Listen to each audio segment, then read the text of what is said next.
Hey everyone, what's up? This is another Operation Openscript video. I think this is video number 3.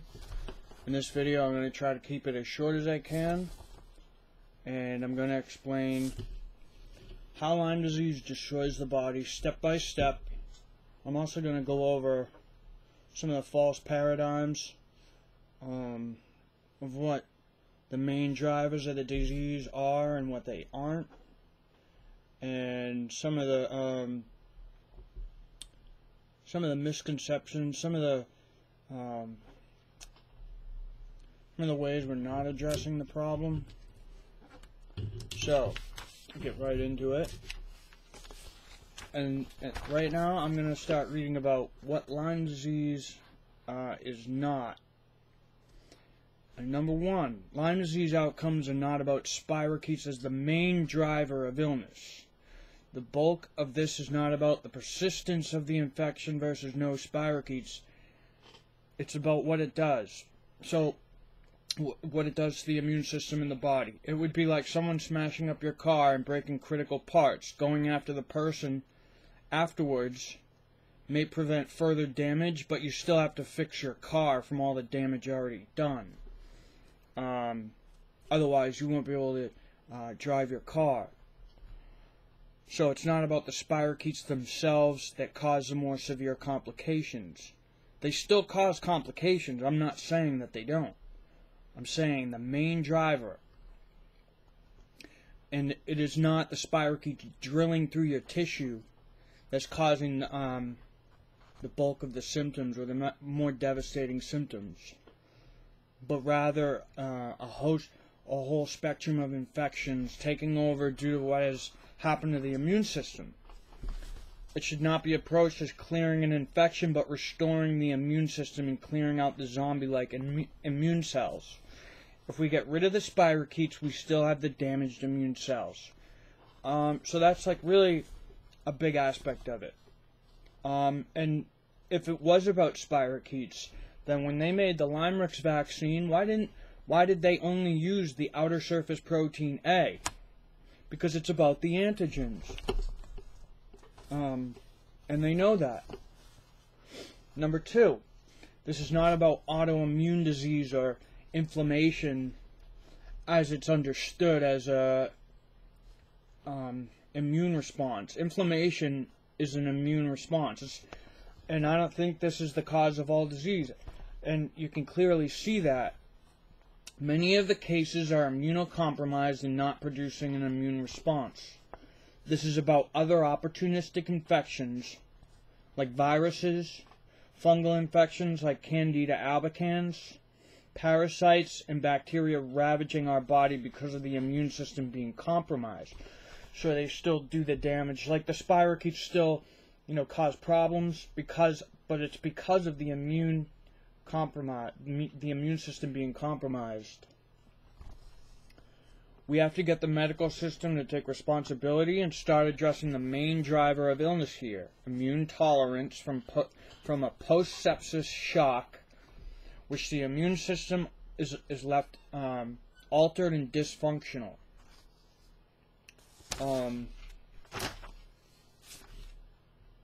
So this is what we need to understand. The immune system gets compromised. As a result, it tolerates harmful organisms. That's what immune tolerance means. It means it lets those really harmful organisms just take over your body. And see, even though you're not exhibiting a strong immune response, which in many cases would cause death if it's a serious enough disease, it's slowly just breaking us down. And it's just wearing us down. It's overwhelming the immune system. It's overwhelming our bodies. And eventually the body gives up. And that's what induces cancer. It's like the immune system overwhelmed and giving up. Okay? Number 3, this is not about more antibiotics as a solution. While some respond to clearing the infection and seem to improve from damage done to the immune system, we still have a good portion not returning to health. So pushing for more antibiotics is not fixing the problem for so many people. The main driver of the disease is a compromised immune system. We need to start, this is the way we need to start seeing it, like a barrier, like restoring the immune system to a healthy state. But this is how the mechanism works. If we push for more antibiotics, we are severely impacting the health of many who don't respond to antibiotics. We cannot forget about these cases because they represent about half of those infected. And a lot of people that got better, you should know of all people how it feels to be in that state. So we really need to start getting the medical system and the public health agencies to start on, and they do understand this. It's a handful of people that are misleading everybody, and they know it. And non-profits, exactly. Number 4, this is not about a lack of understanding or controversial set of opinions. It is not about research misunderstandings or data that they don't understand and that they thought one way and then later it's another. They understood it from day one, or early on in the research. They understood it. They understood the mechanism clearly. This is about open and shut fraud and crime perpetuated by a handful of public health officials, academic professors, medical and pharmaceutical corporations, and non-profits involved in vector-borne research monopoly and profit-driven motives. So there you have what it is not. The misconceptions. Okay? And spirochetes, they still do damage. I want to make that clear. But it's not the main driver of the disease. It's the it's the compromised immune system. Then it's overrun by opportunistic pathogens and then reactivated viruses and stuff like that. And I'm going to get into that right now. This is how Lyme disease, chronic Lyme disease, and also other chronic infections, how they destroy the body. Okay? But chronic Lyme disease specifically needs to be understood here for those suffering and for those who just want to know more about it. And I will have medical journals listed here. I'll show you some, and maybe I'll put some in the description box. If they're not there, but when I first publish this video, then check later. But okay, here we go. Number 1, a person is bitten by a tick, or a person is given the Lyme-Rix vaccine, which got pulled off the market in 2002. But now they're coming out with another one, folks, and it's going to do the same exact thing. And I'll explain why. So a person is bitten by a tick, or a person is given the vaccine. In the case of a tick bite, spirochetes enter the bloodstream and start shedding these things called blebs, containing outer surface proteins like OSP-A, which is what they made the Lyme-Rix vaccine from. Think of a wet dog shaking off water or extra hair from its coat. That is exactly what the spirochete does within the body. These small blebs contain within them small, fatty, sticky, or oily proteins, lipid-like, meaning that they don't dissolve in water, just like olive oil doesn't dissolve in water. Some of these proteins are fungal antigens or endotoxins. An antigen is a molecule on the coat of a pathogen that causes an immune response in the host, and can also be used by the pathogen to evade the immune system by making new variants of outer surface proteins that have not been recognized by the immune system. It is these triacylated lipoproteins that stimulate specific immune receptors that cause the immune system to be suppressed. These triacylated lipoproteins, that just means like three, I think something like three prongs is a molecule or in its chemical structure, and these are like fungal. This relates to the fungal organisms, the triacylated lipoproteins, and these are some of the most damaging. The human body can't really eliminate them. Kind of like if we got bit by a really deadly snake, our bodies weren't meant to handle that kind of toxicity. Okay?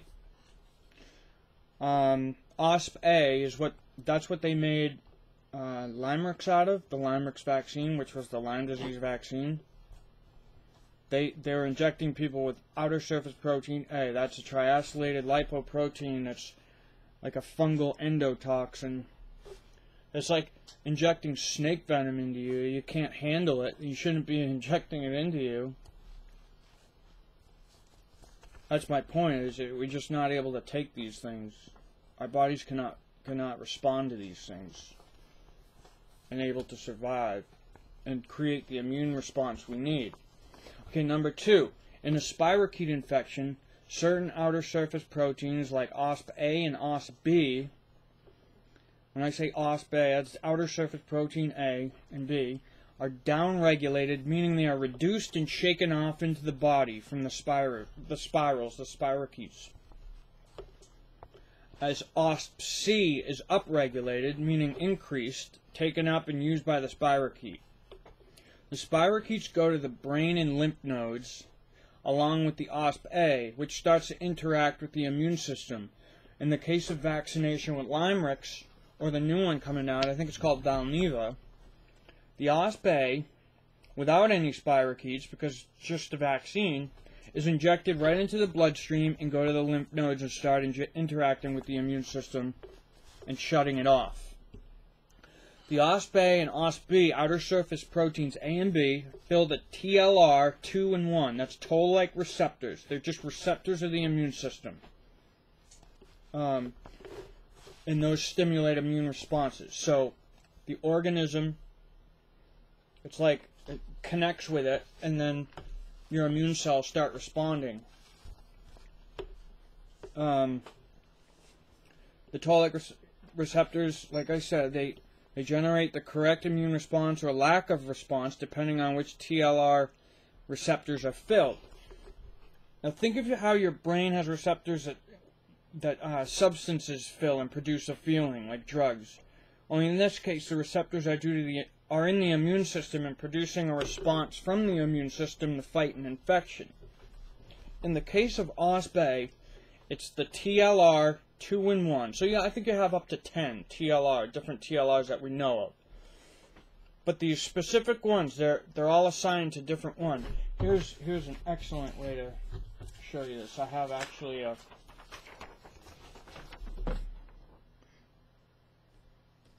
see over here. That's TLR 2 and 1, and that's the triacylated lipoproteins.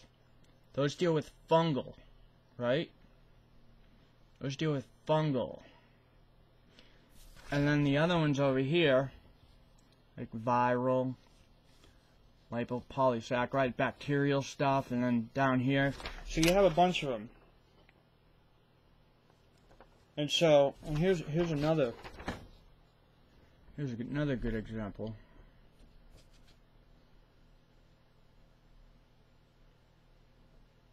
See, now you have TLR 2 and 1 here, and you have TLR 2 here. Those deal with like mycoplasmal, triacylated lipoproteins, bacterial lipoproteins, antigens. Okay?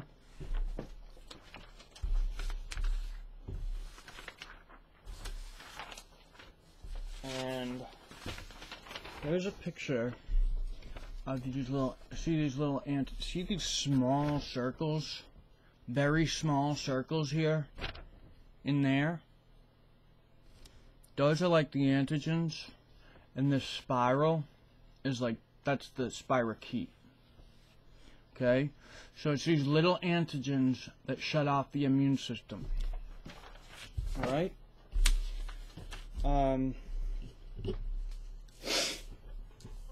where was I?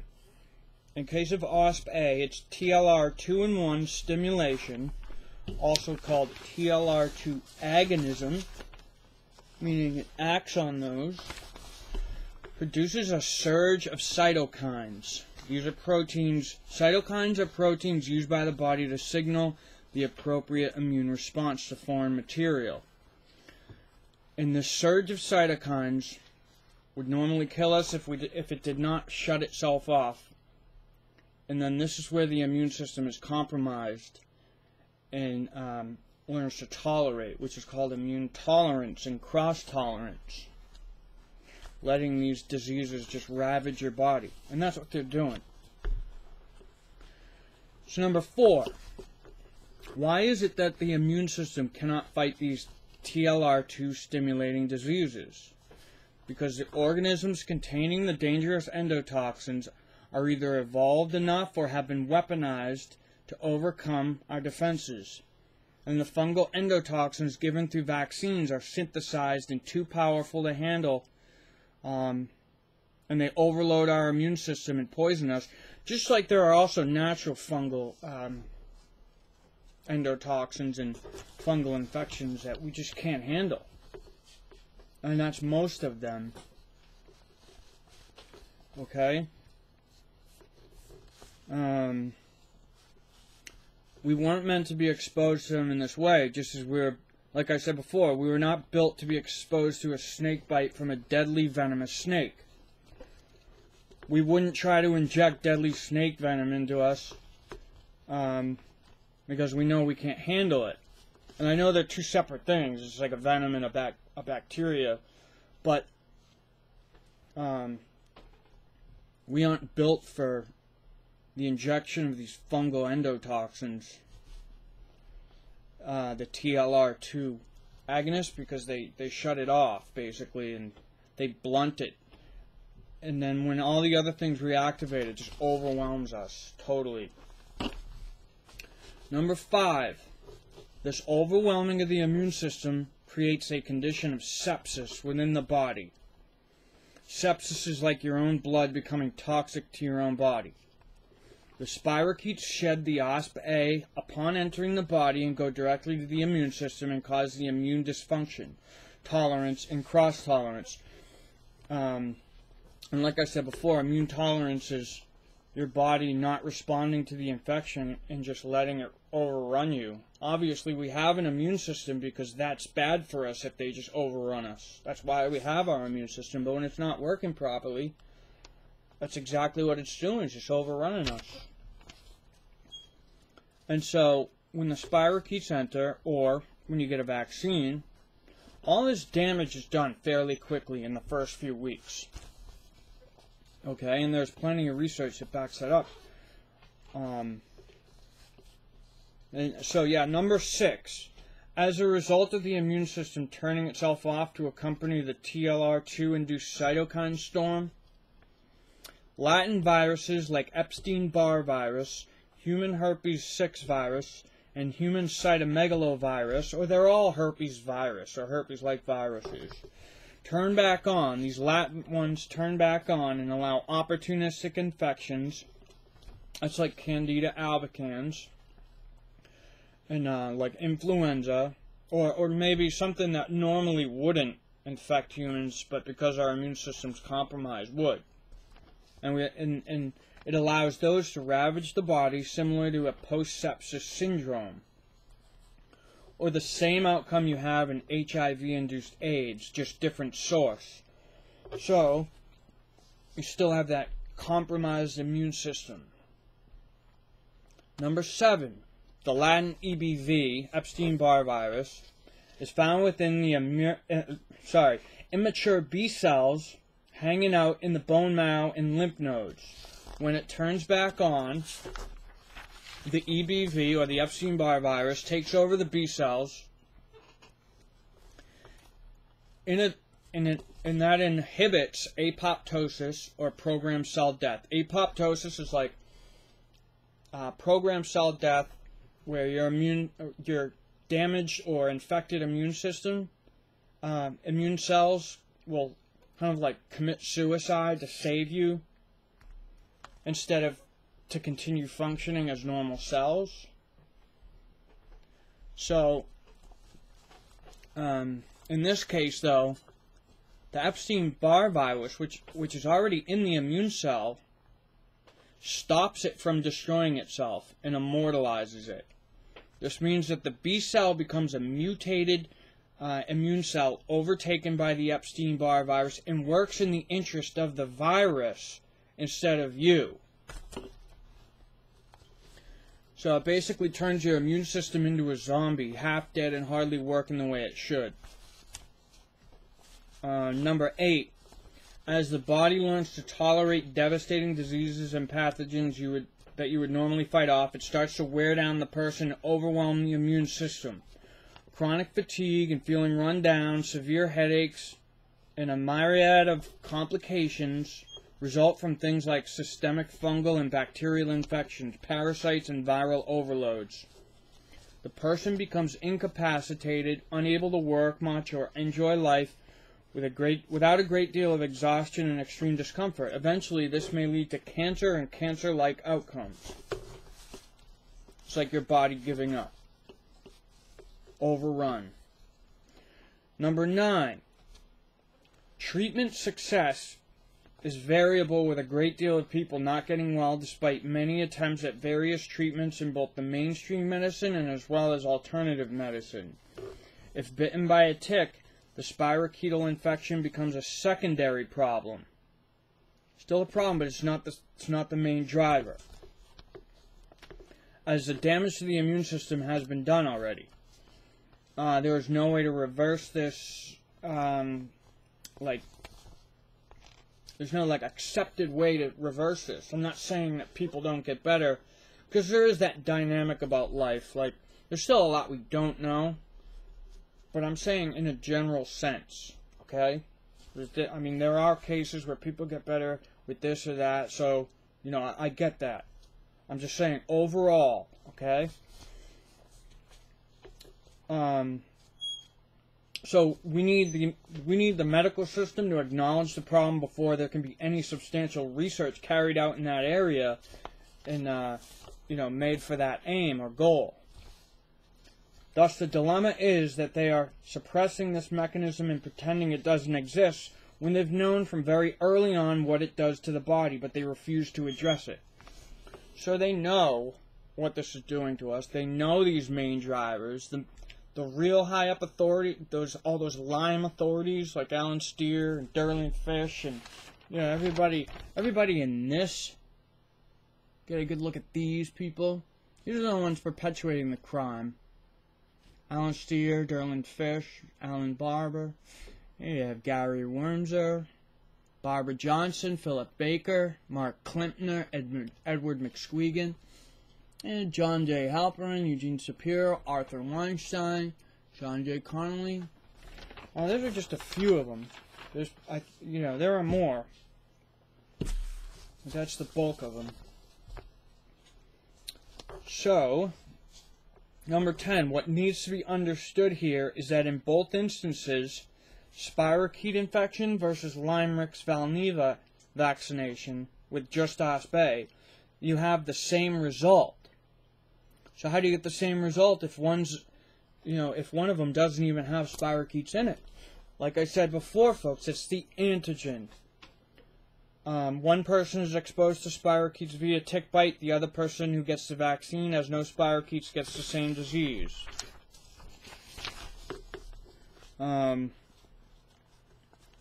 It's that OSP doing the majority of damage and causing a devastating condition through immune suppression, inducing sepsis, which is toxic shock, and post-sepsis syndrome, which is immune tolerance to devastating pathogens.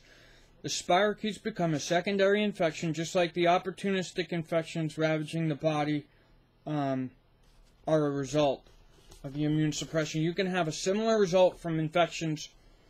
You can have a similar post-sepsis syndrome result from infections of Mycoplasma, brucellosis, Staphylococcus aureus, among others, since they have the similar fungal antigens and endotoxins that resemble OSP and work on the same TLR2 receptors. So Mycoplasma fermentans, or mycoplasma fermentans, brucellosis, certain staph infections, Staphylococcus aureus, Candida is another one. Since they have some, yeah, sorry, I already said that. So, lastly, number 11, vaccinating against Borrelia burgdorferi will by and large be unsuccessful for long term. As it is known, these pathogens undergo what is called antigenic variation. It's a process by which the pathogen disease produces new antigens every time your immune system starts recognizing the others. When your immune system recognizes an antigen of Borrelia burgdorferi, it starts making antibodies to that specific antigen and starts replicating and producing many copies. By the time your immune system has made the antibodies, it just makes other ones. Like, it just keeps on producing new ones. So you might have vaccination to like specific antigens, right? But then that organism will just make new ones. It's the mechanism, antigenic variation. That's what it does. All right? And this is why, like vaccination overall is kind of a failure in that, these diseases are, they evolve quickly, and antigenic variation is something that, can just eat that for breakfast.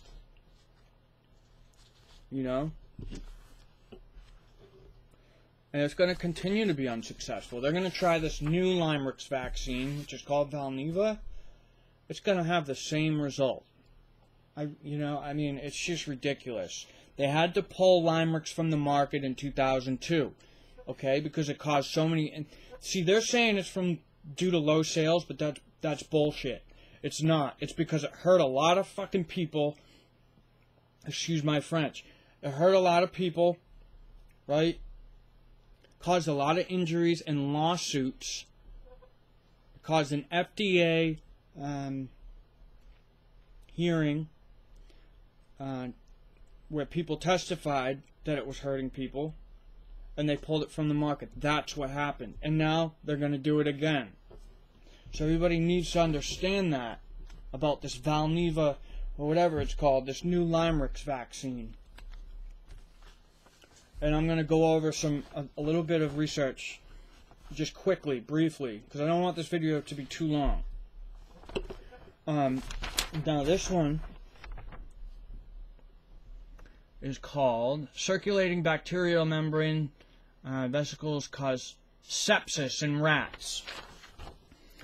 Curing bacteremia, which is like a bacterial infection, like a general bacterial infection alone does not necessarily end the disease process, as other factors may cause inflammatory damage.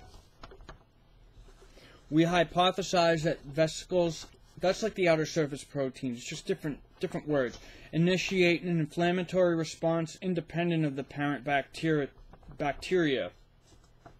And they use the word inflammatory not necessarily to mean an immune response, but like agitation, or like even areas where where it's overwhelmed and the body's not working properly and resulting in pain. Our findings show that infused outer membrane vesicles, which the outer surface proteins, elicit physiological, histological, and molecular changes in rats that are consistent with sepsis. Okay? And that's what they're injecting into people. Now there's a FDA, I think this was, these are from the minutes of an FDA hearing, I believe it was a hearing, where they're reviewing the Lymerix vaccine. This was before they even put it out, though. Where somebody asked them, do some people who mount a better response get worse disease? Did I hear you say that? And this is Raymond Datweiler. He said, no, I said the reverse. The better responses tend to have a better response. And I should clarify where this is from. This is from antibiotic trials. There are treatment trials of erythema migrans, the Lyme disease rash, in which individuals given an antibiotic regimen was not optimal. We didn't know that it was not optimal at the time. The ones that failed to mount a vigorous immune response tended to do worse, clinically, visually, to see. So there was an inverse correlation between the degree of serologic response and the outcomes. Serologic, like the antibody response. So individuals with a poor immune response tended to have worse disease. Okay, that backs up that. Here's another one. Borrelia burgdorferi manipulates innate and adaptive immunity to establish persistence in rodent reservoir hosts. And when I say persistence, I mean like the clinical manifestation of the illness, which is actually what they're saying in here is hinting that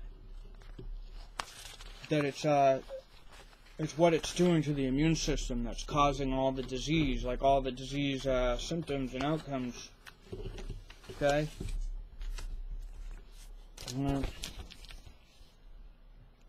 Suppression of long-lived humoral immunity following Borrelia burgdorferi infection. And this goes over how it basically suppresses your immune system and causes a similar AIDS-like syndrome, or like a post-sepsis syndrome, where you in immune tolerance.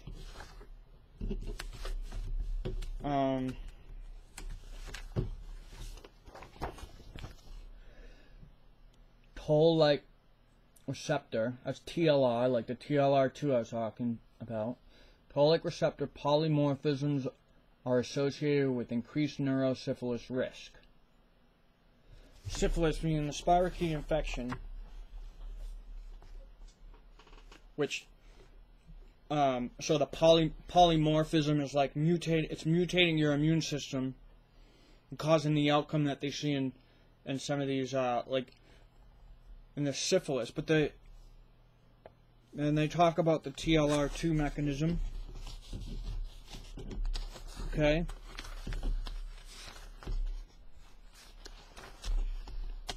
Yeah, and they talk about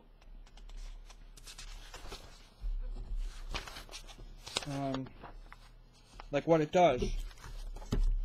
And so here's interaction of Borrelia burgdorferi sensu-lato with Epstein-Barr virus and lymphoblastoid cells.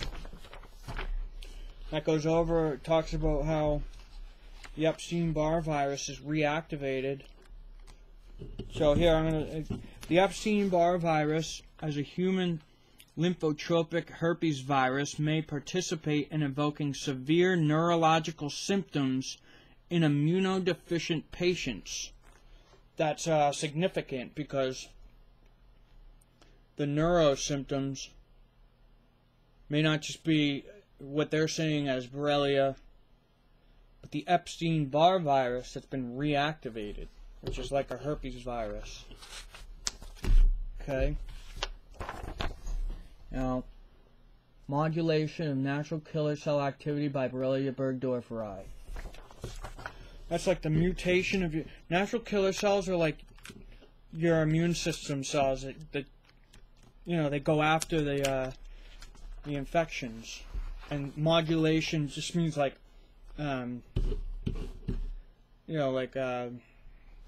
altering. Okay. I don't think I have anything specific to say. I'll try to leave these up in the description box if I can.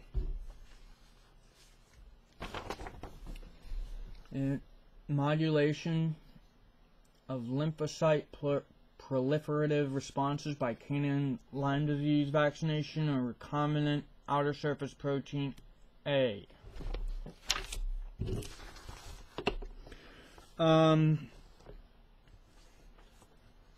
So basically saying that the OSP-A is causing alterations of your immune cells. And that's especially with the vaccine. You know, they just kind of like slip it in there right in front of you, and then they say you didn't see that, or no, it doesn't exist. You know?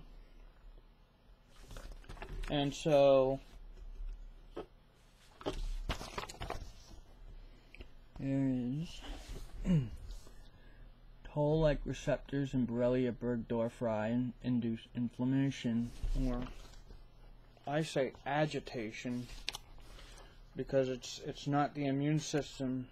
It's like you have living organisms or foreign entities and organisms just traveling through your body, so it's not necessarily your immune system that's causing the reaction. It could be the organisms themselves. Okay. And this is gonna demonstrate that it's other organisms too. So outer membrane vesicles, just like outer surface proteins from Brucella abortus, promote bacterial internalization by human monocytes and modulate their innate immune response. So they alter your immune response, they blunt it, they overwhelm your immune system, and you get the same outcome here. A lot of reason, it's this mechanism that causes the chronic disease we're seeing exploding across the board. Infection by Candida albicans inhibits apoptosis of human monocytes and monocytic U937 cells. So the apoptosis, like I said, is that programmed cell death that it does that it kind of like commits suicide to save you because it's an unhealthy cell. It's inhibited, it stops, reduced or blunted. Inhibitory effect of mycoplasma fermentins on tumor necrosis factor alpha induced apoptosis resides in the membrane lipoproteins. So it's the lipoproteins or outer surface proteins causing that. Yep. Okay. And I think I've got to all I need to. So we're not going to see an end to this until we take care of this problem. And the problem is, we need to get these people prosecuted and reverse the science they created that's being used as the standard. Okay? They knew what they were doing. This is criminal. It's not a case of, you know, they just didn't understand the science back when they did these things. They knew what it does. And they say that in all their old journals. Okay? You can connect the dots. It's like open and shut. And we really need to start demanding justice. Alan Steer, Derlin Fish, Alan Barber, Gary Wormser, Barbara Johnson, Philip Baker, Mark Klempner, Edward McSquegan, John J. Halperin, Eugene Shapiro, Arthur Weinstein, John J. Connolly. Sorry, my nails are... I gotta cut them, but... you get the idea here. And I showed you the graphs, what these TLR mechanisms do. I know it seems kind of tricky for some people that have never really, you know, heard of this stuff, but especially if you're chronically ill, you have to look into this stuff. You really, really have to do your own research and check this stuff out. So that's it. Thanks for watching my video. I hope you'll subscribe to my channel and watch some of my other ones. And thank you.